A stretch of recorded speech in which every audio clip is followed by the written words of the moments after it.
आज आपण एक नवीन कन्स्ट्रक्शन शिकणार आहोत, ज्याचा अर्थ आहे की हे काम करणं चांगलं नाही, एखादं काम करणं चांगलं नाही, त्याच्यासाठी इट इज नो गुड आणि त्यासोबत वर्बचा फोर्थ फॉर्म म्हणजे आयएनजी वाला फॉर्म लावायचा असतो.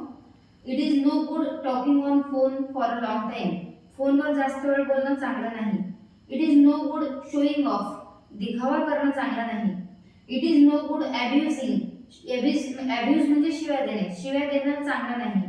It is no good sleeping late night. खूप उशिरापर्यंत म्हणजे खूप रात्री लेट झोपणं चांगलं नाही. It is no good bunking of the class. क्लासला सुट्टी मारणं किंवा क्लासला चॅट मारणे चांगलं नाही. It is no good lying. खोटं बोलणं चांगलं नाही. जर तुम्हाला असं म्हणायचं असेल की एखादं काम करणं चांगलं नाही, तर त्यासाठी कन्स्ट्रक्शन आहे इट इज नो गुड आणि त्याच्यासोबत वर्बचा फोर्थ फॉर्म.